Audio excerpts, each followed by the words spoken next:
भारत रूस से तेल खरीदेगा, अपनी जरूरतों के हिसाब से खरीदता रहेगा। अगर अमेरिका को दिक्कत है तो वो भारत से रिफाइंड तेल खरीदना बंद कर दे।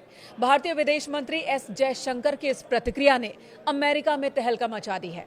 अमेरिकी मीडिया में जयशंकर के इस बयान पर डिबेट छिड़ गई है। स्थिति ऐसी बन गई है कि वहां के वित्त मंत्री को भारत के साथ अच्छे संबंधों की दुहाई देनी पड़ गई और भारत को धमकाने वाला, भारत पर कथित रूप से आर्थिक सैंक्शन लगाने वाला अमेरिका एक साथ आने की बात करने लगा। तो क्या अमेरिका भारत पर लगे अतिरिक्त टैरिफ को वापस ले लेगा? नमस्कार, मैं हूं आपके साथ मेनका चौधरी। बात कर लेते हैं अमेरिका की ओर से भारत पर लगाए गए अतिरिक्त टैरिफ के बाद भारत और अमेरिका में हो रही प्रतिक्रियाओं की।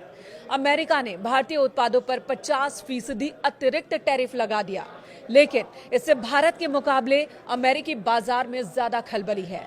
टैरिफ लगाने के अगले ही दिन अमेरिका साथ आने की संभावना जताने लगा।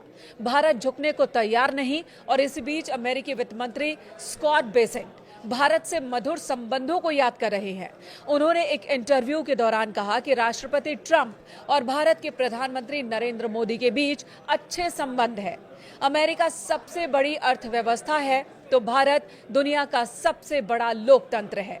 मुझे लगता है कि दोनों देश साथ आएंगे। और इस बातचीत के दौरान एक और ध्यान देने वाली बात यह रही कि भारत के साथ ट्रेड डील न हो पाने का दर्द साफ दिख रहा था अमेरिकी वित्त मंत्री की बातों में।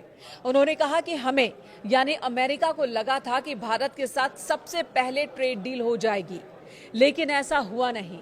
यानी टैरिफ के जरिए अमेरिकी भारतीय बाजार को मनमाने ढंग से इस्तेमाल करना चाहते थे, जिसके सामने भारतीय सरकार ने घुटने नहीं टेके। पीएम मोदी की टीम ने अमेरिकी ट्रेड डील की मांगों को मानने से इनकार कर दिया तो अमेरिका ने टैरिफ लगा दिया। हालांकि अमेरिका का कहना है कि रूस से तेल खरीदने की वजह से उसने भारत पर अतिरिक्त 25% का टैरिफ लगाया है। इसका जवाब भी भारत ने दिया और जवाब यही भारत पूरी तरह से साफ रुख के साथ कह रहा है कि अमेरिका नहीं बताएगा कि भारत किसके साथ व्यापार संबंध रखे और किसके साथ नहीं। दूसरी तरफ विदेश मंत्री एस जयशंकर ने कहा दो टूक शब्दों में कि भारत अपनी जरूरतों के हिसाब से रूस से तेल खरीदता रहेगा। अगर अमेरिका को दिक्कत है तो भारत से रिफाइंड तेल न खरीदे। अमेरिका ये जताने की कोशिश कर रहा है कि भारत रूस से तेल खरीद रहा है। रूस उन पैसों का इस्तेमाल यूक्रेन में अशांति फैलाने, वहां युद्ध करने, आम लोगों को मारने में कर रहा है।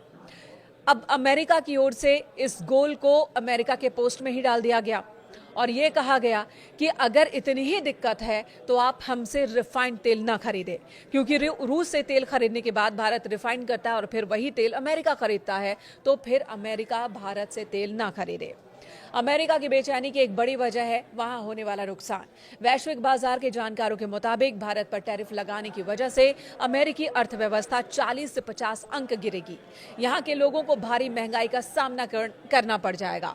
यानी कि एक तरफ तो महंगाई, दूसरी तरफ बाजार का नुकसान और तीसरी तरफ जो नैरेटिव अमेरिका सेट करना चाहता है विश्व में भारत के खिलाफ, वो नैरेटिव सेट नहीं कर पा रहा।